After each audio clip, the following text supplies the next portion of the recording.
Casual workers are an integral part of the Australian workforce. Specifically, hospitality workers make up the highest number of casual employees, comprising 79% of all workers as of August 2016. From the 1st of January 2018, the Fair Work Commission made changes to the Casual Award, now entitling all casual employees in the Hospitality Award to overtime pay. Unions New South Wales Research Director Kate Minter comments on the long-standing need for this change. So our system of employment is supposed to be an even playing field that actually strikes a balance between the rights of workers and employers. And in history, we've seen that happen in varying degrees of success. Lately, there's some real concerns, though, around how well our system is looking out for the interests of employees. We're seeing wage theft, which is rampant. We're seeing some of the lowest wages growth we've ever seen in the history of when we've recorded wages growth. And so it's really looking like there are policies and kind of entitlements that aren't really reflecting the interests of workers, and they're not really capturing the economic growth that we're seeing. So there is a need to reform workplace laws to ensure that everyone gets a share in economic growth. Hospitality work is an occupation for many students studying and supporting themselves.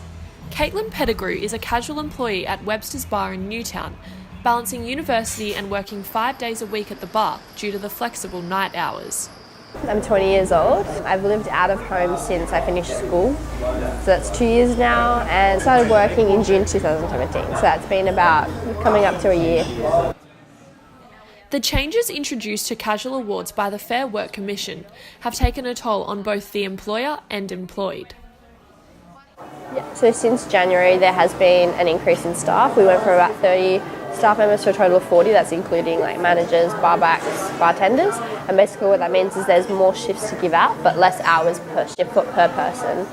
It means that I'm not working as much but I'm still there the same amount of days. So. Manning Begg, manager at Webster's Bar, says the rates are sending businesses to the wall. We employ people on a casual basis and part-time workers, and a lot of them come from universities. Majority of them are between 18 and 25.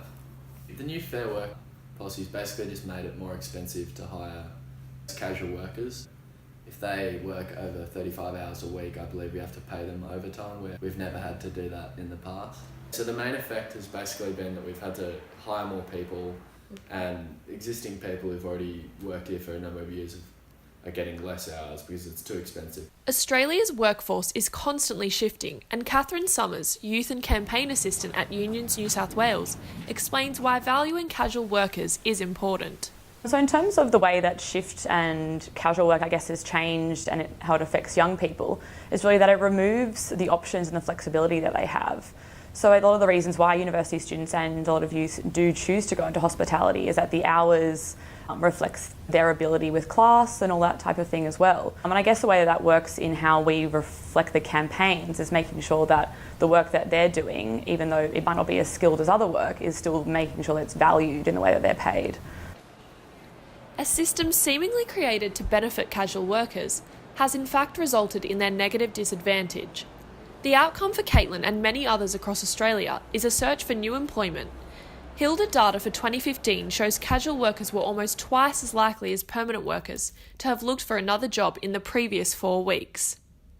So I've been considering getting a second job because even though I'm still working 5 days, the amount of hours I work doesn't really cover rent. I'm trying to save to go overseas, plus, groceries, going out on weeknights, things like that. It's a lot harder than last year. I found last year I could save a lot, and this year it's a bit trickier. So I was considering getting a second job. This new entitlement scheme raises the question, will employers be willing to pay the overtime rates, or will it be an overall loss for our casual workforce?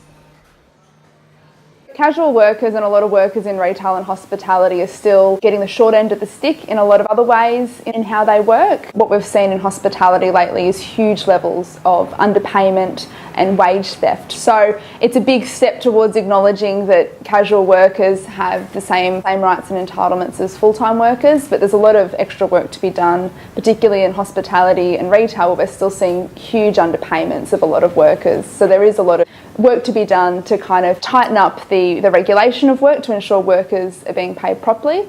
I understand the Fair Work's induction of this policy. I think Initially it was intended to reward casual workers who are obviously working more than 38 hours, but I think as a result, once it's had a few months to come into practice, I think as a result it's almost ended up as a punishment.